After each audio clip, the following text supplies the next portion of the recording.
No ar, JF Cast, seu programa de saúde e bem-estar associado a um bom bate-papo, promovido por nossa equipe de podcast da Associação Joelísio Fraga Mieloma Múltiplo. Agora JF Cast, com Joelísio Fraga.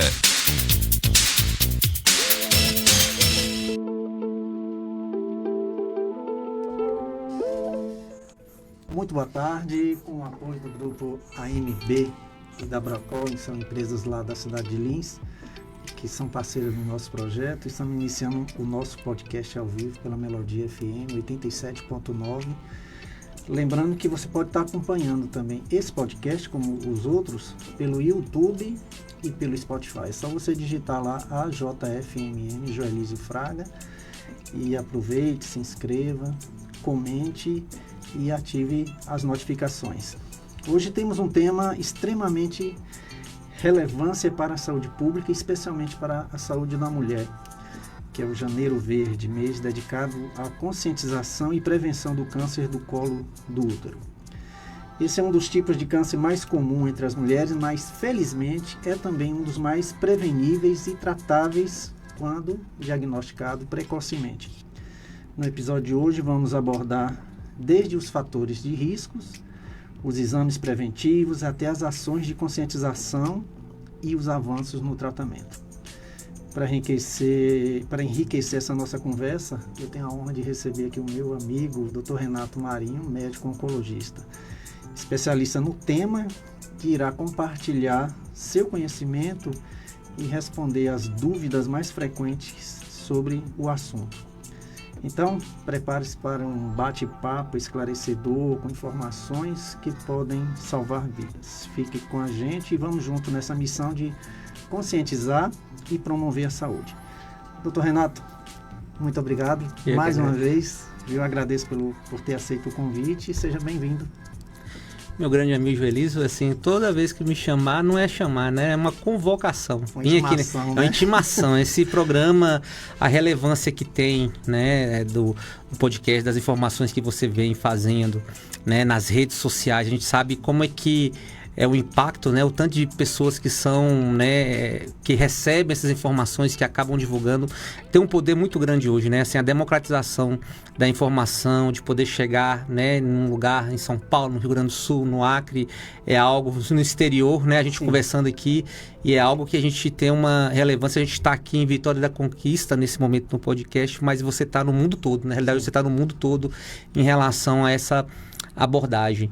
E para mim, toda vez que me chamar, é uma intimação. Vou estar aqui porque eu sei da qualidade do seu espaço, da penetrância que tem esse programa, né, em relação às pessoas, né, em vários locais. A gente sabe que a gente está falando aqui para o Brasil e para o mundo, né? Então, eu que agradeço por estar tendo esse espaço para poder falar de algo que me fala muito e que é tão importante para nós, né, na saúde pública. Sim. Quem é, doutor Renato? Sempre para aqueles que... Não, você já esteve aqui, né? Mas aí para quem é a primeira vez? Primeira vez que está vendo. Está vindo aqui, tem que saber quem é o doutor Renato. Vamos lá. Então vamos lá. Doutor Renato Marinho, sou médico oncologista, tenho a subespecialidade de oncogenética, sou mineiro, né, nasci em Montes Claros, sou baianeiro, como se diz. E já desde 2009 trabalho aqui em Vitória da Conquista e na região do sudoeste da Bahia.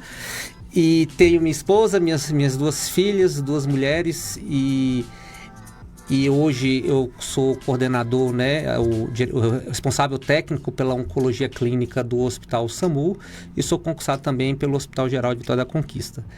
Atuo também na região, né, do sudoeste, e hoje uma das grandes questões que vem falando ao meu coração é justamente fazer essas ações que saem fora, né, das quatro paredes do consultório e tentando ter uma atuação e às vezes até uma repercussão nas condutas a mais do que aquilo que a gente às vezes consegue no consultório. Às vezes você chega a pacientes que estão com a doença muito avançada e você poderia estar, de alguma forma ou de outra, tendo algum tipo de ação. Então, já desde 2023, a gente vem desenvolvendo um projeto Janeiro Verde, que é um projeto de ações público-privadas para poder realmente tentar mudar esse panorama, né, de câncer de colo de útero na nossa cidade, na nossa região, quem sabe Brasil, né, todo com essa atuação.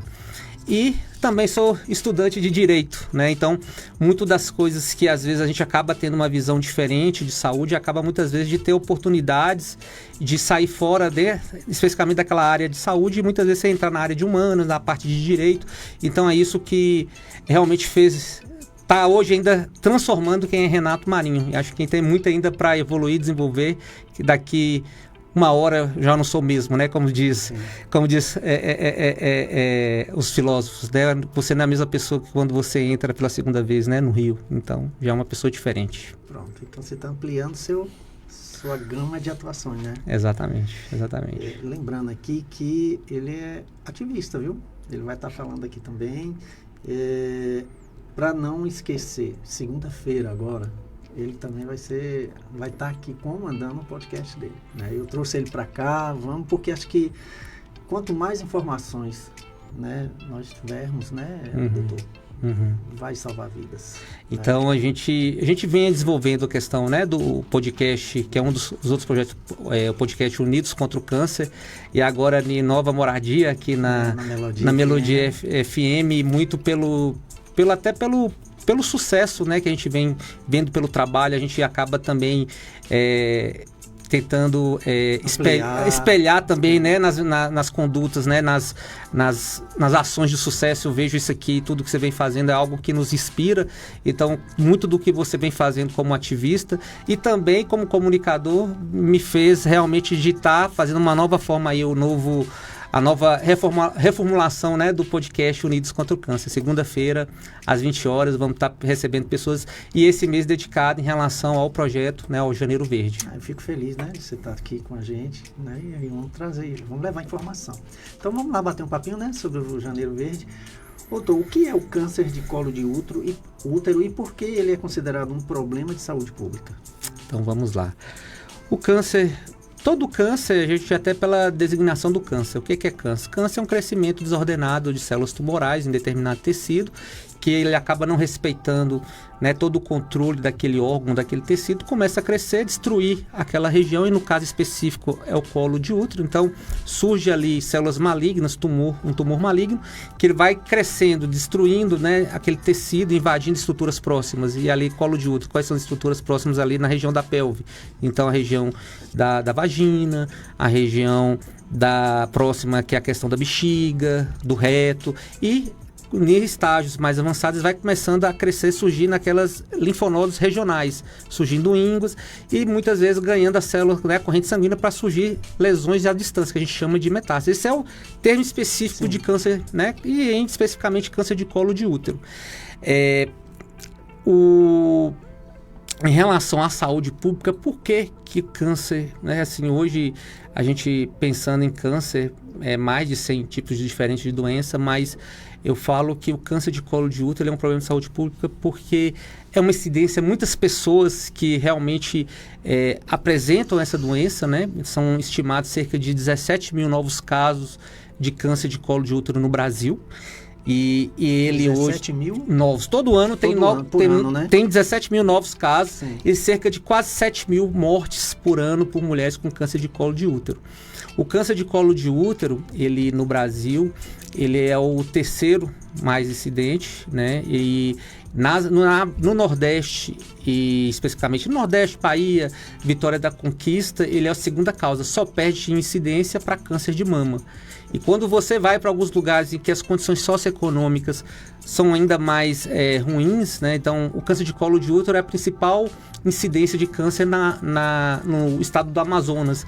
Então a gente vê como é que a questão do poder público, né? Porque é uma doença em que o impacto nas condições socioeconômicas mais baixas é mais prevalente e mais grave. Então não tem dúvida da importância como problema de saúde pública, e também por saber que a prevenção nele é 100% eficaz. Então, se você investe, até pensando no ponto de saúde pública, é mais econômico você realmente investir na prevenção. Sim. Do que você... Geral, né?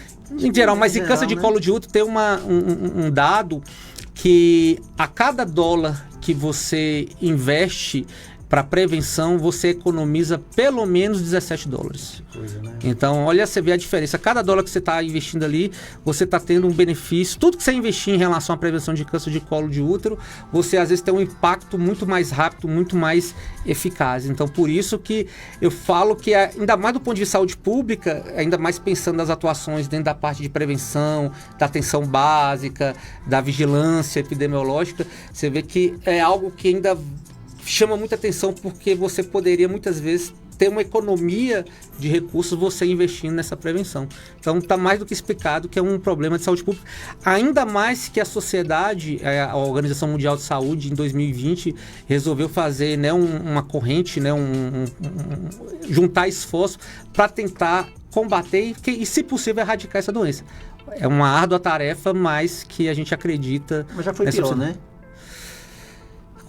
Foi pior, mas, assim, o que acontece em relação a câncer de colo de útero? No Brasil hoje, a gente pega, porque a gente fala que são vários Brasis, né? Sim. Se você olha lá, Belo Horizonte, Minas, sul do Brasil, às vezes câncer de colo de útero vai lá para a 10ª incidência, uma capital é a 10ª causa. E aí quando você pega condições socioeconômicas, né, mais desfavoráveis, em que o índice do IDH de desenvolvimento humano é mais baixo, a questão do incentivo na prevenção, né, ele é mais baixo, então essa prevalência e incidência é bem maior. Então, o que eu falo? Por que eu não acho tanto assim de diferença? Porque uma das coisas que me motivou como profissional de saúde a tentar fazer algo do ponto de vista de projetos foi justamente perceber que no período da pandemia, os casos, né, nos hospitais, de internação, naquele do dia a dia, eles começaram a pipocar, a aumentar muito. Que era uma doença que realmente estava fazendo esforço para poder realmente reduzir. Na nossa realidade, e ainda teve a questão, né, da pandemia, da Covid, então a gente percebeu que começou, na realidade, a ter uma piora. Então, por isso que, para mim, teve esse alerta e falei, poxa, tem que tentar fazer algo, ainda mais uma coisa que você sabe que faz totalmente a diferença sem investir na prevenção. Quais são os principais fatores de risco para o desenvolvimento desse tipo de câncer? Virtualmente, quase 100% dos casos de câncer de colo de útero houve uma infecção por HPV, uma infecção, né, por esse vírus. Ele está relacionado, né? É isso, porque ele tem transmissão por via sexual. Eu falo hoje que a infecção por HPV é como se fosse a infecção por H. pylori. Todo mundo vai ter, em algum momento vai ter o contato, porque é estimado que cerca de 80% das mulheres no mundo e cerca de 90% dos homens no mundo vai ter um momento ou outro vai ter o contato com HPV, porque às vezes a pessoa fica pensando ali, poxa, uma doença sexualmente transmissível só que é altamente prevalente, porque às vezes a pessoa pode gerar, né, um certo, como vou dizer, um certo estigma, e eu já quebro isso, falo, todo mundo aqui, se a gente pensar aqui das pessoas que estão aqui, talvez de 4, 3 já tiveram contato com HPV. Se estima que se a pessoa já teve 3 parceiros diferentes, ela já teve contato com HPV em algum momento. E a transmissão pode ser por via, né, oral, retal, anal, vaginal, né, a parte genital. E todo fator inicial tem a ver com essa infecção por HPV. Agora, não são todas as pessoas, você vê que a grande maioria das pessoas vão ter contato, mas não vão ser todas que vão desenvolver. Aí vai ter muito das questões da imunidade da pessoa, a questão do início da vida sexual, porque quanto mais cedo você inicia a vida sexual, a sua imunidade, a sua própria maturação não está pronta para poder combater aquilo. Múltiplos parceiros, contato com vários tipos diferentes de subtipos de HPV, tabagismo sempre tem relação, né, a favorecer a questão do surgimento do câncer, a desnutrição. Então, a co-infecção, exemplo, co-infecção com HIV. Então, assim, na África mesmo, às vezes a questão da mortalidade das mulheres por câncer de colo de útero é muito alta e é a primeira causa de incidência, a principal causa, às vezes, de mortalidade por câncer naquela região. E um ruim que tem, às vezes, a co-infecção com HIV. E que aí realmente é uma situação que ainda acaba mudando muito a parte da imunidade e acaba tendo casos, né, mais graves, em situações mais precárias. A questão da alimentação, são estudados alguns fatores individuais genéticos que têm essa relação, mas virtualmente o fator principal contato com HPV, e se a estrutura do organismo da pessoa tem alguma deficiência de imunidade, ou por desinstrução, ou por tabagismo, ou também por não estar com aquela maturidade ainda do sistema imune, então isso facilita, né, de surgir o câncer de colo de útero. Entendi. Fugindo um pouquinho, o que te fez abraçar essa causa? A gente foi, se eu não me engano, foi ontem ou anteontem, uma amiga, né, a gente mexendo nessas ações do projeto e tal, e ela foi e falou: Renato, deixa eu parar aqui, eu fico com essa dúvida. Você, como homem, como médico, como oncologista, você resolveu abraçar isso, por quê? Né? Então é assim, e veio muito também do seu dia a dia, e também depois que algumas coisas do ponto de vista individual acabam acontecendo. Por eu ser pai de 2 meninas, né, então a gente acaba mexendo, né, você pensando no mundo melhor, né, para as mulheres, acaba que sua visão como homem acaba mudando muito. A minha atuação também do ponto de vista médico, eu sempre tive uma questão, um carinho especial, até no tratamento em relação a patologias do ponto de vista ginecológico da mama, é algo que eu gosto do ponto de vista profissional de estar lidando. E certas histórias de pacientes que acabam que vão marcando e também meio que traumatizando a gente. Então, tem algumas histórias. Então, vamos lá. Uma amiga, né, ela é da área de saúde, e uma vez uma muito amiga, ela meio que adotou, assim, ficou tão amiga que ela meio que era a segunda mãe dessa profissional de saúde, que também era profissional de saúde, e teve câncer de colo de útero, e geralmente são pessoas muito jovens, essa tinha 30 anos de idade, e é algo que marcou muito, a gente perdeu uma vida, né? Infelizmente ela morreu, né, por uma doença mais avançada. É algo que realmente vai marcando. A gente, como profissional de saúde, você ir, né, num pronto-socorro e você ver mulheres que sangrando, com um diagnóstico muito avançado, e ter rodado 3 anos, eu sempre falo, muito ter lá, Dona Maria, mulher preta, 3 anos rodando na rede, tentando fazer um diagnóstico, e acaba que para lá no hospital, já sangrando, com choque hemorrágico, precisando de transfusão, precisando de diálise, porque os rins já não funcionam bem. E aí você vai aquela corrida, aquela dificuldade para fazer um diagnóstico, e aí você chega e a paciente já chega no estágio que está tão debilitada, e aí você vai conversar com a família e falar: ó, a gente fez um diagnóstico, mas a gente vai fazer para ela cuidados paliativos, porque ela não tem nem condição de tratar. E aí é algo assim que me marcou muito. E depois, quando você chega e conversa com o marido, né, lá tem lá 3, 4 filhos, e pergunta: e aí, doutor, o que eu vou fazer com esses meninos agora, sem a mãe? Então, é algo que são histórias que vão marcando a gente, porque são mulheres muito jovens, né? São, assim, a faixa etária de 30, 50 anos, né, a faixa média ali 40 anos, e é algo que você fica muito impactado de ver tantas vidas jovens com tanto potencial, e perdendo uma doença que é 100% prevenível, né? Então eu falo que quando você vê uma mulher morrendo por câncer de colo de útero numa situação dessa, em que chega num diagnóstico muito avançado, o sistema falhou em algum momento. Em algum momento o sistema, a gente como sociedade, a gente falhou. Não só a questão de...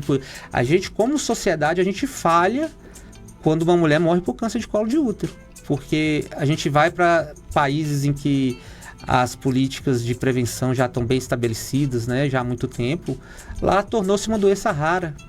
E aí você chegar, e às vezes quando você vai num hospital público, muitas vezes falo que a gente tem a sensação que está entrando numa África subsaariana, né? Porque às vezes num hospital público você chega ali, você vê às vezes mais casos de pacientes de câncer de colo de útero internado do que pacientes de mama, que é a principal causa de incidência. E a hora que você vê isso, e às vezes como a questão racial, a questão econômica, sim, sofre. E aí muitas vezes essas mulheres, elas dependem totalmente do sistema público de saúde. E aí também são pessoas que não têm voz, né? Então, aqueles pacientes invisíveis, né? Ninguém fala por elas. Então são mulheres ali que nem voto, acho que nem vou, porque assim, não dá voto para ninguém, porque é pessoas que estão ali, que tá ali na casa, cuida de tudo, não tem voz nem em casa não tem nem voz. Então, e aí essa semana eu tive uma paciente conversando com ela, 37 anos, aí eu conversei com ela e perguntei: vem cá, que ela tem 3 filhos, vem cá, quem está cuidando dos meninos? 37 anos. Não, doutor, meus meninos já são crescidos. 37, 3 filhos já crescidos. Não, o mais velho tem 24, o outro tem 18 e a mais nova é 17. E aí você entra justamente pelas características socioeconômicas. Ela falou, eu engravidei, a primeira gravidez que eu tive com 12 anos de idade. Essa é a realidade. Essa é a realidade dessas pessoas invisíveis e que aparecem no consultório e que acaba tudo ali, fala aí do ponto de vista espiritual, como cidadão. Você fala, poxa, será que eu não posso fazer alguma coisa? Será que vai ser muito ruim para mim? Será que eu vou perder minha vida? Vou perder minhas condições? Será que eu vou jogar meu dinheiro fora? Será que não vale a pena, com o conhecimento que eu tenho, de pelo menos fazer alguma coisa por isso? Porque assim, eu falo que aquilo que você faz de bom volta em dobro para você, né? Então, assim, eu sei que a partir do momento que eu comecei a fazer algo do ponto de vista em relação a esse projeto, a essas situações, eu sou uma pessoa mais feliz. Eu sou uma pessoa mais feliz e eu imagino, e eu sei que minhas filhas, elas já entendem, já têm orgulho do pai. Que é algo que, mais do que você deixar bens, né, você deixar um nome, você deixar um legado, né, para suas filhas, passar, quem sabe, daqui a um tempo ela falar, meu pai ajudou a mudar essa realidade, né, uma geração que talvez venha sem câncer de colo de útero. Então, é algo que, como ser humano, não tem como você ficar indiferente a isso, e quando você começa a lidar e você vê os resultados e você consegue entusiasmar as outras pessoas, elas conseguem enxergar com seus olhos, é algo que é bastante gratificante. Então, eu falo que é do grego ânimo, né, encher de alma. Então, quando as pessoas começam... Porque ninguém muitas vezes não vai ter oportunidade de ver o que eu estou vendo. Às vezes um gestor não está vendo aquilo que eu estou vendo. Então, às vezes um administrador ali num serviço, num hospital, numa clínica, não está vendo. Mas eu estou vendo aquilo ali. Sim. E não é a mesma coisa eu chegar e reportar, porque são números, às vezes, números frios. Mas você chegar e ser impactado, às vezes, com uma fala de o que eu vou fazer com meus filhos. Ou então, não, minha primeira gravidez com 12 anos. Ou então, não, rodei 3 anos, não consegui arrumar um ginecologista, fazer uma biópsia. Só, poxa, então assim, será que eu, como profissional, como cidadão, como cristão também, né? Sim. Será que não tem algo que a gente pensa, né? Às vezes a gente faz uma doação, uma campanha que todo mundo, né, tem essas situações que às vezes nos comove, né? Uma enchente, uma catástrofe. Mas a gente às vezes tem catástrofe no nosso consultório toda hora. Por que eu não posso? Todo mundo fica movimentando, por que eu não posso movimentar naquilo que está batendo ali do meu lado? Você então, estou vivendo aquilo, então a gente já está vivendo uma tragédia no dia a dia. Então, poxa, todo mundo. Por que também você não vai sensibilizar e fazer algo em relação a isso? Então, foi aí que surgiu tudo. E é lógico que existe um amadurecimento também, como profissional, como cultural, também do ponto de vista humano também. A gente vai crescendo. Pessoas que também você vai conhecendo, vai mudando. Sua área é muito sensível, né? Você lidar com o câncer, né? Você vê morte quase todo dia, praticamente. Sim, né? sim. Então sim. Isso aí não deixa de não tocar, né? É louvável, viu? E tem certas coisas que, às vezes, eu gosto de falar o português claro, para a pessoa entender e sentir, né, essas situações. Você, como diz, ilustrar, desenhar. Eu fico imaginando, eu vou fazer uma frase aqui bem impactante. Você já imaginou sair fezes pela vagina? Parou a pensar. Você já parou a pensar sair cocô pela vagina? Sim. Uma inflamaçãozinha, qualquer coisa que você tem na região genital, o tanto que incomoda a pessoa, o tanto que mexe no psicológico. Você já imaginou você pegar uma paciente com câncer avançado de colo de útero, ela tem uma fístula retovaginal, precisar fazer um desvio de bolsa de colossomia. Ela vai nos ambientes, as pessoas não conseguem muitas vezes aguentar por causa do odor que tem ali, aquele odor, né, de tumor, fétido, de fezes. É algo que às vezes é bom, às vezes a gente falar e falar e mostrar e, como diz, rasgar o verbo e mostrar o que é. Então, hoje eu atendi paciente de situação grave, tem fístula com colostomia e que tem uma doença avançada, paciente jovem também, na faixa dos 30 anos. Então, poxa, é algo, e assim, e você vê o sofrimento daquela pessoa, tanto do sofrimento físico, que a pessoa sente dor, sente fraqueza, mas eu falo que é algo que, do ponto de vista psicológico, que a pessoa vive ali, assim, né, aí entra a parte da sexualidade, acabou, assim, essas pessoas que têm um câncer avançado dessa forma, nem pensa, e isso faz parte também da vida, da saúde da pessoa. Então, e aí isso que é engraçado, que às vezes a forma de verbalizar não tem voz, porque justamente são pessoas às vezes mais simples, ali muitas vezes da zona rural, de algum lugar, e que ela não vai expressar, porque se tivesse uma pessoa, e é diferente mesmo, eu tenho uma paciente que ela teve câncer de colo bem inicial, e ela movimenta, mostra, ela existe seu direito, ela se mostra, porque até do ponto de vista dessas mulheres, elas têm uma certa...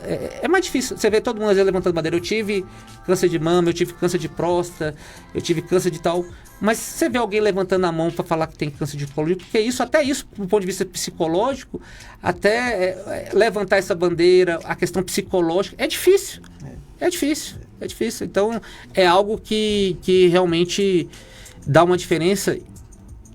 E aí quando você vê na prática algumas situações que acontecem, aí você resolve fazer pesquisas, e aí não é só a mulher que morre ou que adoece. Tem uma pesquisa do Imperial College, eles fizeram um tipo de projeção. No mundo se estima que a cada 10 mulheres que morrem por câncer de colo de útero, cerca de 3 crianças morrem por falta da mãe.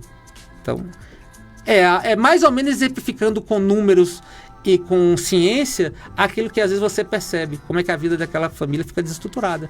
Então a pessoa que tem ali, uma pessoa de condições mais baixas, e fica sem aquela mãe, o risco daquela criança morrer, ela aumenta significativamente. Que coisa, né? E aí você vê, é um problema de saúde pública, porque aí sem a mãe, qual que vai ser a educação, qual que vai ser, quem é que vai cuidar? Base, né? Quem é que vai cuidar? Muitas vezes quem vai cuidar, às vezes a rua, né? Se às vezes tem uma condição ruim, que a mãe ali é o esteio, a gente sabe. Imagina essa criança numa localidade pobre, com vários irmãos, e aí fica sem a figura da mãe. Quem vai criar? É o famoso, quem vai criar o mundo. Então, é um problema de saúde pública. Meu Deus. Tá vendo o impacto? Então não, a gente começa... a gente vê isso, né? Isso é realidade, né? Infelizmente. Meu Deus.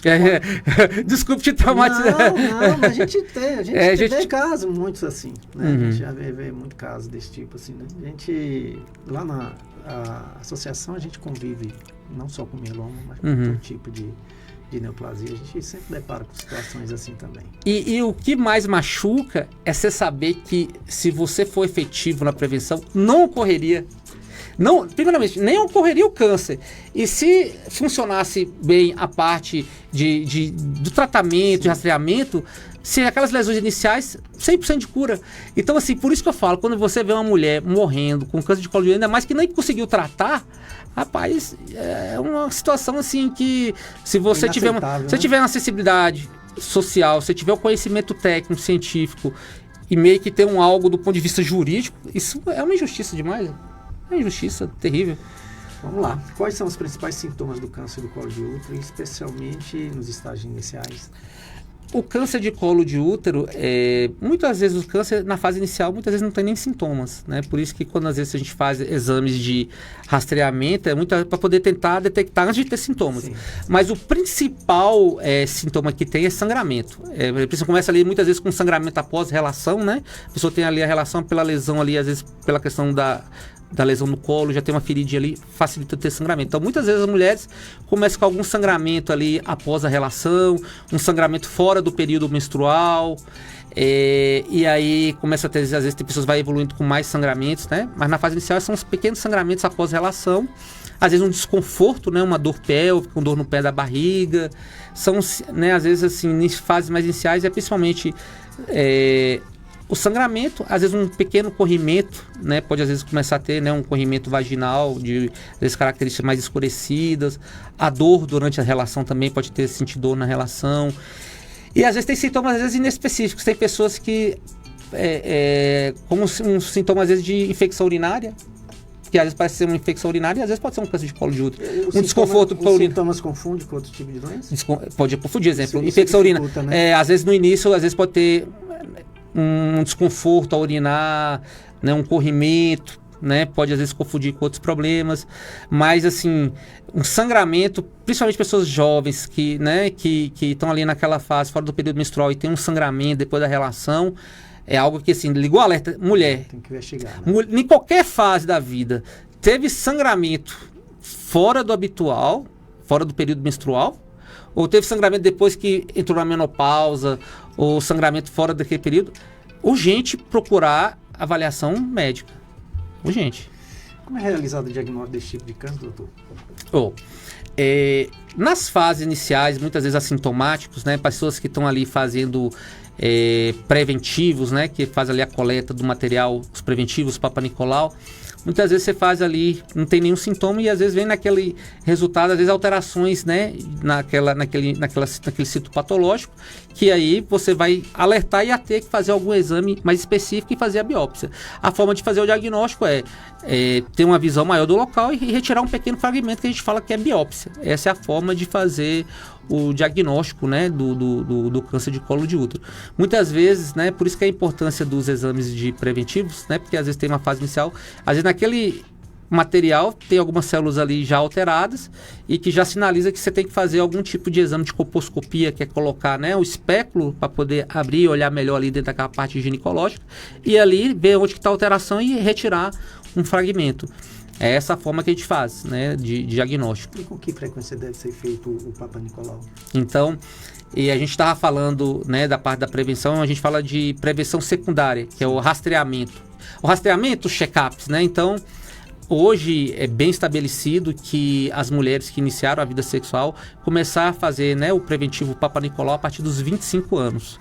Né? Hoje o INCA ele recomenda que depois de 2 exames normais, né, anuais, você já poderia fazer um exame ali a cada 3 anos. Isso no sistema público de saúde, dos 25 aos 64 anos. Depois que passa esse período, dependendo das características, conversando especificamente com o seu médico, vai ver se vai manter esse controle.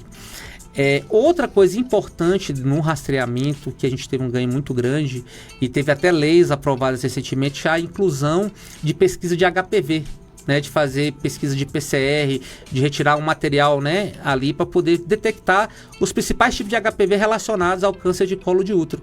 Então é um exame altamente sensível que às vezes você pode detectar alterações 10 anos antes de surgir aquela lesão e você tem um cuidado maior em relação a isso. Então, dentro da recomendação hoje da OMS, né, da Organização Mundial de Saúde, é que pelo menos 70% das mulheres, né, nesse período recomendável aí dessa faixa etária, em algum momento ela fizesse algum teste de alta sensibilidade, como esse pesquisa de HPV seria ideal. Tem alguns lugares que poderia fazer com 35 anos, né, pelo menos ter uma idade específica de você fazer esse exame. O grande problema, assim, teve aprovação por lei recentemente, só que a gente sabe como é que é a questão de leis, até do ponto de vista prático. Isso ainda está disponível, está tendo, isso já ainda vai ter um tempo para poder isso acontecer. Mas do que a gente já tem hoje estabelecido, já tem na rede pública, é a realização, né, desse sítio patológico, que é o Papa Nicolau, preventivo, que as mulheres fazem a partir dos 25 anos de idade. Entendi. Qual é a forma mais eficaz de prevenir o câncer? Principal que a gente levanta a bandeira é vacinação. Vacinar. Porque o que acontece? Os lugares em que mostrou, em que conseguiu realmente... Não te cortando, e você já aproveita e responde como é a eficácia dessa vacina.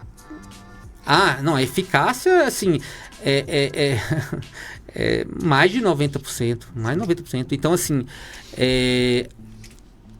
o que acontece? Em países em que realmente conseguiu fazer essa vacinação, o câncer de colo de útero é uma doença bem mais rara. Né? Você pega ali, começou pela Austrália, né? Austrália, Reino Unido, Canadá, começou a fazer a vacinação. A doença tornou-se bem mais rara. Então hoje é recomendável que se inicie a vacinação a partir dos 9 anos de idade. Então hoje na rede pública, nas unidades básicas de saúde, a gente tem a vacinação dos 9 aos 19 anos de idade, homens e mulheres. Porque aí a pergunta, por que vacinar homens? Porque é a questão da transmissão, né? Você corta ali a cascata, né? A questão ali de transmissão. E sem falar que a vacinação contra HPV, ela protege não só contra câncer de colo de útero, ela protege contra câncer de vulva, contra câncer de vagina, câncer de reto, canal anal, de pênis, né? E também de orofaringe, de garganta. São estimados que cerca de 50% do câncer de garganta, de orofaringe, está correlacionado com infecção para HPV. Então, quando você investe essa vacinação, além de você proteger em relação ao câncer de colo de útero, você já tem uma proteção para vários outros tipos de câncer. E além disso, as verrugas genitais também, né, que você pode ter. Então você acaba tendo essa prevenção. Então, a vacinação na rede pública é dos 9 aos 19 anos. Para pessoas imunossuprimidas até os 45 anos de idade é feita a vacinação. E fora da rede pública, a gente tem a vacina nonovalente, principalmente aquelas pessoas que não têm, está fora dessa idade, a gente recomenda que até os 45 anos, aquelas que não foram vacinadas, até os 45 anos de idade das mulheres, é recomendado fazer essa vacinação. E nos homens, recomenda ali até os 26 anos de idade, valeria a pena fazer essa vacinação. E aí que é a importância. Quanto mais cedo você vacinar, a imunidade, quando tiver o contato, né? Por que recomenda nessa faixa bem inicial? Porque ali não iniciou a vida sexual. Então, antes de ter, vai estar preparado, o organismo já está blindado, já está imunizado, para que na hora que tiver o contato com a HPV, não desenvolver as lesões perioneoplásticas, os NICs e depois a lesão invasora, né? Que é o câncer em si. Então, por isso que a gente recomenda a vacinação. Que às vezes a pessoa vem falar, questão de tabu e tal. Eu falo, como é que isso tem que mudar? Porque também, até a gente como profissional tem que mudar a forma também de abordar as pessoas, que às vezes pessoas, pelas questões socioeconômicas, cognitivas, culturais, religiosas, tem formas muito melhores de você às vezes abordar. Se você às vezes chega com uma pessoa que é extremamente simples, às vezes da zona rural, que às vezes fervoroso do ponto de vista ali, né, da parte, né, religiosa. E às vezes você já chega falando, sua filha tem que vacinar 9 anos por causa de uma infecção que passa por sexo e tal, por via... Aí, meu amigo, às vezes já é até difícil. Então, o que é importante? Às vezes você falar, pai, você já imaginou você dar uma vacina que protege contra o câncer? Olha como é que muda. Isso, verdade. Você tá entendendo? Verdade. Porque às vezes tem coisas que... Né, porque às vezes você tem coisas... Será que a pessoa ali que não tem, às vezes, a questão do conhecimento, ele sabe o que é DPT, coqueluche, difteria, o que tava... Às vezes a pessoa está recebendo a vacina, sabe que é importante prevenir. E às vezes você ficar... A forma de abordar é importante. E outra coisa que também que a gente mostra aí, através da ciência e da pesquisa, é... Quando a pessoa fica preocupada, alguma coisa relacionada a estimular a vida sexual. Tem trabalhos que mostram que nas pessoas que fizeram a vacinação contra HPV, elas iniciaram a vida sexual mais tardiamente do que aquelas que não foram vacinadas. Você vê que até a questão da informação, de conhecimento, de você tratar, como é que isso também ajuda. Porque o início da vida sexual muito precoce também é um fator de risco para câncer de colo de útero. Então, quando a gente fala isso, se vacinar, talvez essa vida também sexual vai ser mais tardia. Então, você já mata duas coisas numa coisa só. E aí a gente outra quebra. Negócio de vida sexual. Tem uma vacina que você dá no berçário, que é hepatite B, é uma doença sexualmente transmissível. Não quer dizer que você deu a vacina no berçário, que ela vai iniciar a sua vida sexual precocemente. Então, é a forma de trazer e abordar. Você tem que quebrar essa barreira cultural. Isso. Né? E também, até do ponto de vista técnico, também das pessoas chegarem a abordar. Por isso que a gente, quando faz essas capacitações, chama os agentes comunitários de saúde, que são muito importantes para isso, né? A equipe de saúde da unidade básica, por isso que é importante até esse conhecimento, a forma de você lidar, até do ponto de vista respeitando, né, as diferenças culturais, econômicas, né? Por isso que é importante você fazer todo esse tipo de treinamento. Nesse seu trabalho aqui de ativista, como é que está sendo feito a questão da divulgação disso? Então, né? Porque acho que é interessante divulgar, né? Eu diria assim, que é para já iniciar com 9 anos nas escolas, sim. Né? Que já fazer esse trabalho já de conscientização com a criança, né? Na escola. Como é que está sendo? Como é que é feito então, isso? Até a gente falando do que é o Projeto Janeiro Verde, acaba meio que ajudando nessa questão de se falar isso. Porque o Projeto Janeiro Verde é um conjunto de ações público-privadas que envolve a parte de saúde, educação, cultura e comunicação. Então, assim, não é só a parte, né, que é super importante essa parte da educação e saúde, que você faz muito no próprio, como eu vou dizer, no próprio abordagem nas unidades de saúde, você faz também essa parte de educação. Mas dentro do projeto, a gente tem um projeto Janeiro Verde nas escolas, que a gente quer desenvolver. Você já tem isso, né? Já tem isso, só que precisa efetivar, né? Precisa ser, como diz, sair mais do papel e ser mais. Então, hoje, a parte do projeto hoje teve um ganho muito grande com a lei, né, que foi outra coisa que a gente veio trabalhando e conseguiu culminar na questão da Lei Janeiro Verde. Mas, assim, dentro disso do projeto melhorar essa questão da prevenção, de tentar melhorar a rede dessas pacientes que têm uma suspeita, um diagnóstico de colo de útero, fazer essa vacinação, esse preventivo, mas também levar esse tipo de educação para a escola. Agora é algo que não é simples, porque até essa faixa etária, você tem que saber como que trabalha.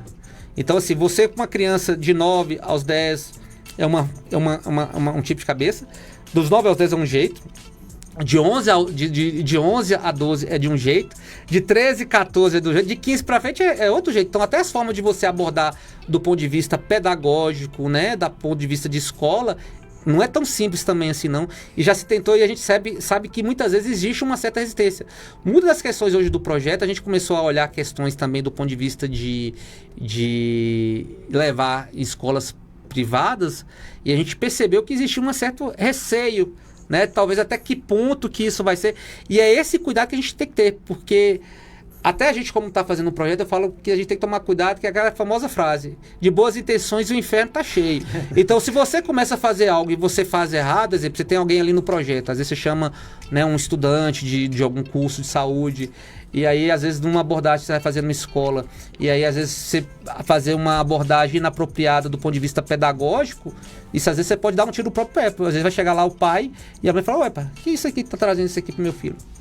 Tem que ter todo esse... Você tem que envolver os pais. Então, até nessa questão da escola, e que está dentro do que eu penso, quando você resolve fazer algo do ponto de vista pedagógico, você tem que chamar os pais. Por isso vai dar até uma segurança a mais em relação ao projeto. Vamos chamar os pais e falar, ó, isso aqui que a gente está querendo fazer, o que você acha e tal. Porque ele vai chegar e falar, não, já estou sabendo. Se chega depois e é uma forma que vai lá e às vezes a criança ou o adolescente fala de outra forma, você fala, o que é isso que está levando? Mas aí a gente sabe que é importante a gente trabalhar de uma forma saudável a parte de educação sexual, é importante demais, que nem eu te falei. E aí é os dados. Quando você investe de uma forma correta, responsável, com metodologia, é importante você levar a questão da educação sexual, né? É super importante. E não porque você vai incentivar, porque muitas vezes você vai até reduzir a idade que vai iniciar essa vida. E se iniciar, ela até de uma forma ideal. Então, uma das questões também que é importante, não só para prevenir, né, HIV, doença sexualmente transmissível, o próprio uso de preservativo é importante, não só em relação à doença sexualmente transmissível e entre elas o HPV, a gravidez precoce, olha o impacto que você pode gerar para esse adolescente, né, uma pessoa de 12 anos engravidando, né? Então é algo que é super importante. Então é um trabalho árduo, mas muito bonito. E a gente tem pessoas hoje que vêm realmente apoiando e as coisas que por isso que eu falo a questão do ativismo do terceiro setor, como é que é importante, né? Sim. A gente às vezes precisa não deixar aquilo ali só, porque tem certas coisas que o poder público não chega. Tem lugar que o Estado não chega. Essa lei é sua. Né? A gente, se não fosse você, a prefeitura não ia criar essa lei. Na realidade, vamos lá, vamos para essa questão da lei. Então, a lei... É uma autoria sua, você levou esse projeto para lá, eles acataram. Acho que se não tivesse sido você, eles não iam ter essa ideia. Eu acredito que não. Né?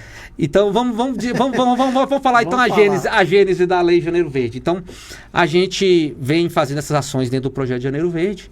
E aí a gente, durante todo esse transcorrer, né, lidando com setor privado, lidando com o setor público, a gente sabe que tem certas coisas que são burocráticas, né, que às vezes tem uma certa dificuldade e tudo.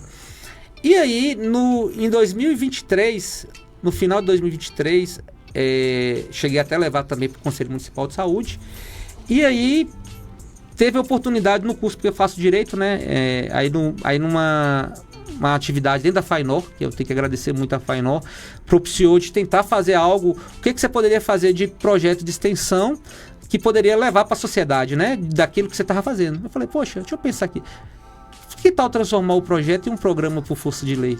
Aí que veio o start, falei, essa é a forma que eu vejo de deixar algo para a sociedade. Sim. É deixar, através da força de lei, aquilo que a gente vem fazendo para que tenha o amparo, se respeite mais, porque isso na realidade só dá uma força a mais. Mas assim, uma coisa que é importante quando você resolve ser uma liderança ou resolve fazer algo para poder mudar a sociedade, você tem que fazer de algo que não é meu. Sim. Se você colocar é meu, não é meu. Você tem que envolver as pessoas, porque se você deixar, falar, não, isso é só meu, você não consegue. Se eu não levo, né, como estudante, com meus colegas de direito, se não tem a faculdade para poder ter esse trâmite, né, a FAINOR, se não tem ali, aí no caso especificamente a gente foi agraciado por também ter um professor e também vereador Edivaldo Ferreira Júnior, né, que estava ali, e ele...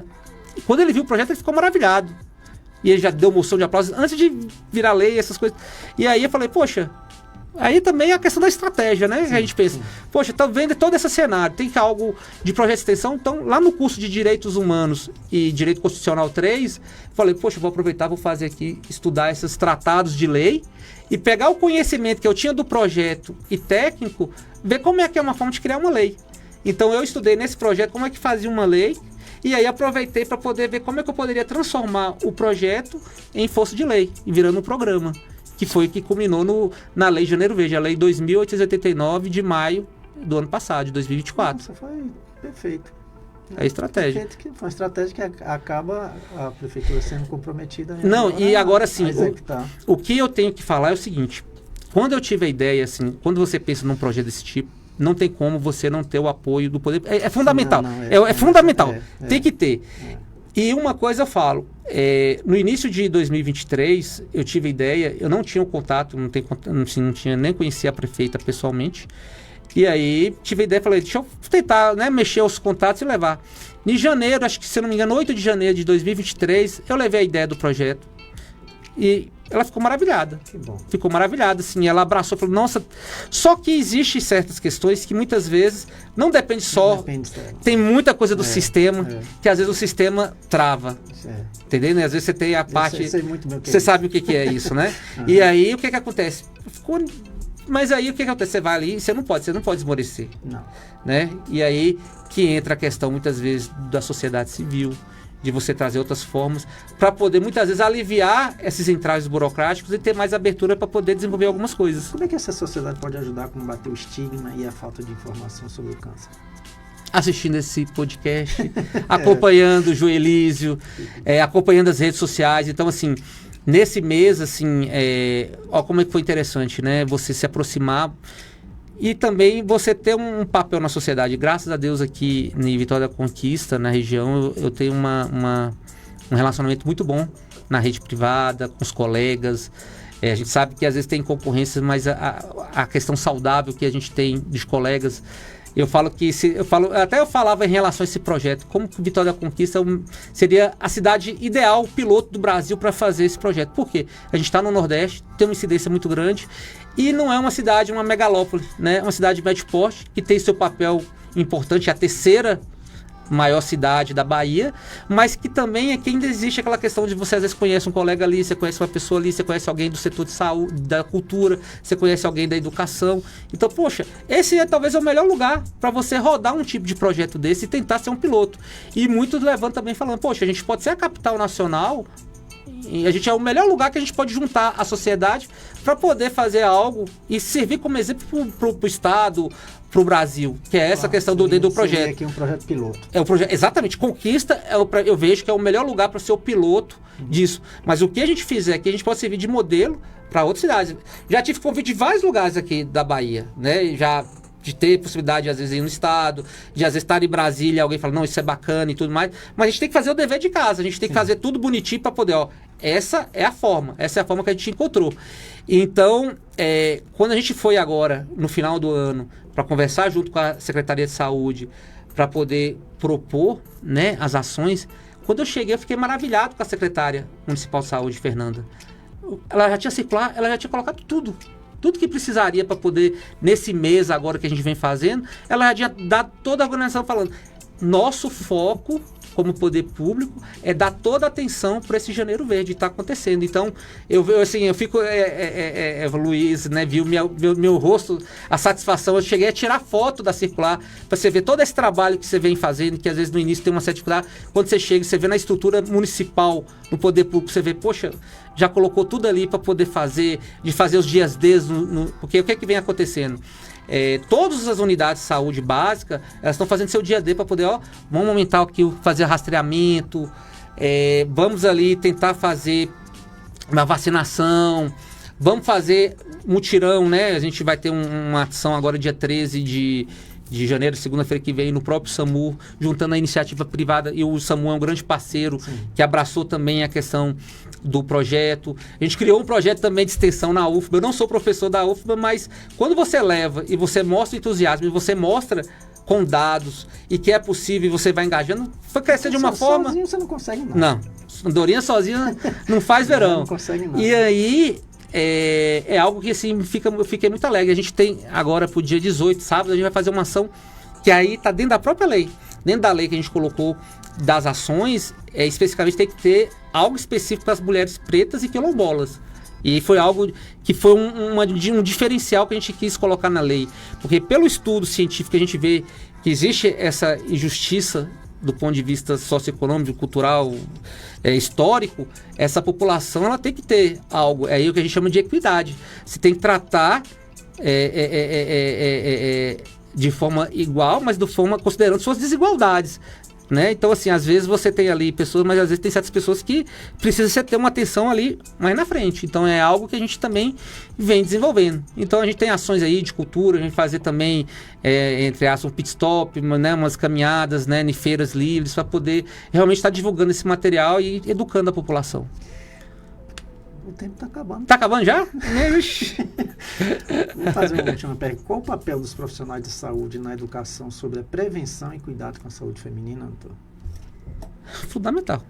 Não é à toa que uma das outras ações, a gente vai ter o simpósio, aproveitando até para divulgar, essa parte de educação para os profissionais de saúde. A gente vai fazer no dia 30 de janeiro o segundo simpósio de Janeiro Verde, a gente vai fazer no SEMAI, com apoio da Prefeitura, da FAINO, da UFBA, do SAMU, né, para a gente poder fazer justamente essa capacitação, que é fundamental, principalmente nas unidades básicas, e aí vem os agentes comunitários de saúde, os enfermeiros, os médicos, a equipe gestora, todo mundo está motivado para poder estar incentivando, porque muitas vezes você deixa ali de uma forma passiva para a pessoa ali procurar fazer um preventivo, ou às vezes vacinar, mas a gente tem que ser mais proativo e meio que também ter esse ânimo para poder, pelo menos assim, a gente fala de campanhas, né? Porque o Janeiro Verde é uma campanha mundial de combate ao câncer de colo de útero, mas só que no Brasil não é tão, não pegou. Não é igual o Outubro Rosa, o Novembro Azul. Só que eu falo que a gente tem que começar o ano com o pé direito naquilo que está urgente. Eu falo que do ponto de vista de câncer, a gente tem vários tipos de problemas aí. A gente tem a questão do câncer infantil, que precisa melhorar muita coisa. A questão dos tumores hematológicos, né? Das neoplasias hematológicas, das leucemias. Mas se a gente for falar, poxa, vamos pelo menos escolher um para poder pelo menos fazer algo mais emblemático. Porque eu falo que até essa questão do projeto em relação ao câncer de colo de útero, se a gente junta força, se a gente anima as pessoas do ponto de vista de sociedade civil, né? População e poder público, quem sabe também é um piloto para poder melhorar as outras condições que precisa melhorar. Né? E a gente sabe o tanto de coisa que tem que melhorar do ponto de vista de saúde pública. Então, educação é principal. E o que a gente está fazendo aqui é uma comunicação e uma educação. Né? A gente só tem que tomar cuidado, que a gente tem que saber diferenciar entre informações e conhecimento. Muitas vezes você tem informações vagas que às vezes você tem que tomar um cuidado para questão de fake news. Ver também quem fala aqui em rede social hoje, o que tem de gente que faz desse serviço em relação, a gente tirou aí na época de vacinas, de coisas assim, né? Então, assim, hoje é super importante a gente ter canais sérios de comunicação, e isso aqui é educação, isso aqui é empoderamento. Então, isso que você faz, esse papel que você tem como comunicador e como ativista, é algo que tem um impacto social muito grande. Não é à toa que a gente tem que realmente estar acompanhando, e quando é intimar tem que vir. Eu estou à disposição. Né? A associação, já lhe falei que a gente é parceiro nisso, né? O que precisar, nós estamos juntos aí. E aí eu vou deixar você à vontade para falar o que você quiser falar sobre os seus projetos, para finalizar.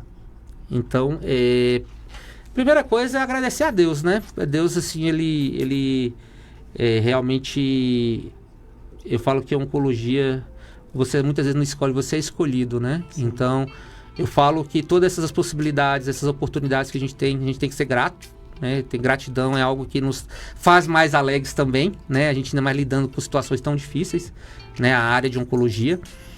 E agradecer também os amigos, os parceiros, né? Agradecer você, o podcast, a associação pelo...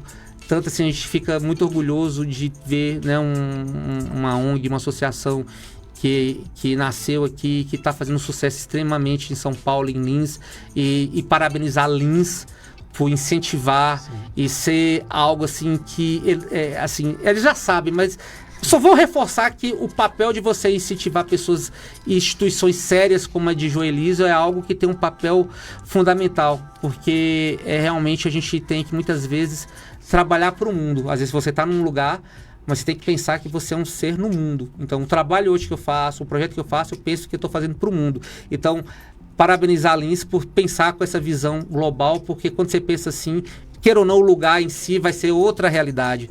Você mira a lua, mas pelo menos ali a quadra já está um outro cenário. Então, instituições igual a sua, agradecer o Poder Público, a Prefeitura Municipal de Vitória da Conquista, agradecer a prefeita Sheila Lemos, agradecer a Secretaria Municipal de Saúde, na pessoa da Fernanda, da Diretoria de Atenção Básica, Islane Fontes, agradecer as pessoas que integram, né, o Projeto Janeiro Verde.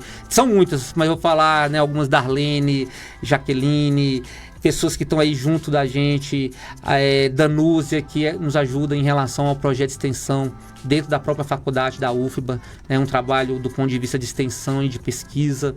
Agradecer o SAMUR por realmente acreditar no ISD, na questão da responsabilidade social, da questão da sustentabilidade, da governança, porque é importante você, até como setor privado, você ter que melhorar as condições daquela população, até se você quer viver e fazer o seu trabalho. Se você, às vezes, tem um determinado produto e sua população não tem condições de consumir aquele produto, para que você vai lidar com isso? Então, é importante as empresas, e eu falo aqui em Vitória da Conquista, na Bahia, tem que desenvolver uma maturidade para que instituições como a de Joelísio também ganhem força aqui na cidade. Porque em alguns lugares, como São Paulo, no Sul, já muitas vezes essa questão da cultura do terceiro setor já é bem mais desenvolvida.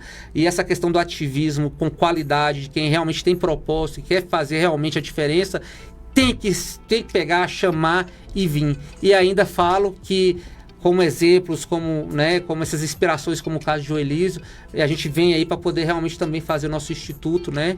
Vai ser o Instituto Colo Amigo, para poder realmente ser um amigo nessas situações, não só de câncer de colo de útero, mas aquilo que envolve, né, toda essa situação de vulnerabilidade. A gente está aqui para tentar chegar onde o Estado às vezes não consegue chegar e ser um parceiro de todos. E só agradecer a todos que vêm aí acompanhando, né, o podcast. Pois é, como te falo, a gente está à disposição. Aqui não tem nada de concorrente, a gente tem que somar, né? Tanto que eu trouxe você para cá, você vai ter seu podcast também, porque vamos estar juntos, né? Divulgando, vamos salvar vidas. Você vai ser convidado também, né? Se eu não te convidar, você não me convida. Não te convido. Eu vou deixar aqui o brindezinho, que é o símbolo do câncer, do mieloma múltiplo. Certo. Tá? Que é o nosso como lembrança aí, tá? Estamos aí juntos nessa luta contra o câncer. Tá, muito obrigado, viu, doutor? Eu que agradeço. Presença. Eu tenho toda uma admiração, todo um carinho por você. Admiração é mútua. Tá? Semana que vem, se Deus quiser, estamos aí. Tá? Que Deus abençoe a todos. Amém.